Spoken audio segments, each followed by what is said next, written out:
being billed as Canada's most affordable mid-size car. It's also the most powerful. On this edition of Test Drive, the Chrysler 200.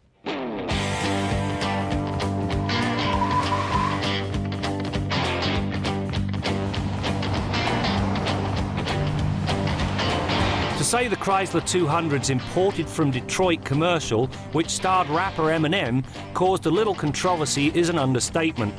Thankfully, it turned out to be a tempest in a teacup that left some politicos asking what was wrong with Made in America. If hackneyed is where you're at, then there's nothing wrong with it. Chrysler, like the once proud home of Motown and the American auto industry, is making a serious comeback. In the past, I've always thought Chrysler interiors were, to be quite frank, crappy.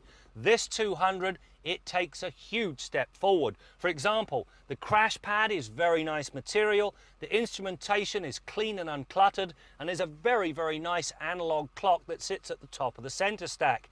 And if you go with the limited edition, well, you get a ton of equipment. There is, however, one thing that really does mar the overall execution. This piece right here, and on the door pulls, well, it's already shiny, and this is a low mileage car.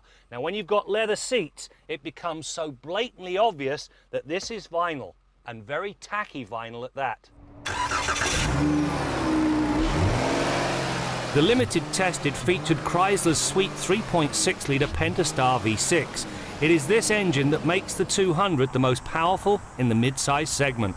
It pushes 283 horsepower and 260 pound-feet of torque at 4,400 RPM. To say this puts some spring in the 200 step is again an understatement.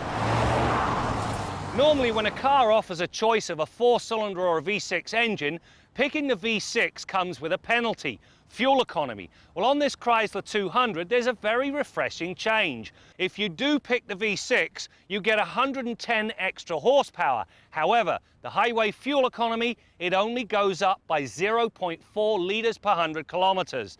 Now, that's what you call having your cake and eating it too. Another area of improvement is found in the suspension.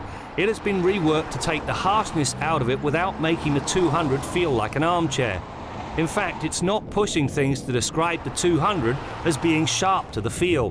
The recalibrated steering follows this lead. The on-center feel is poised, and when turned into a corner, the feel is both linear and predictable. Now that I did not expect. Any mid-sized sedan worth its salt has got to have some space.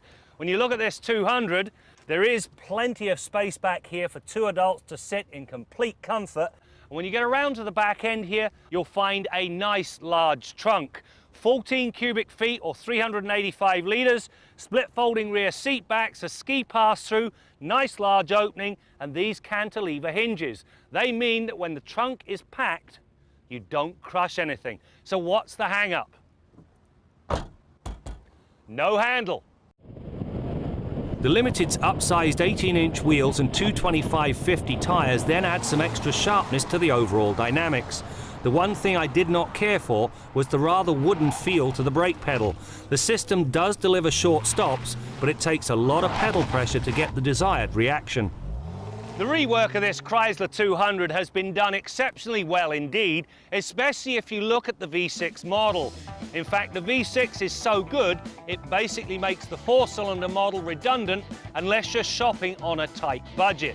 As for the interior, a marked step forward, although I wish they'd get rid of that cheap vinyl.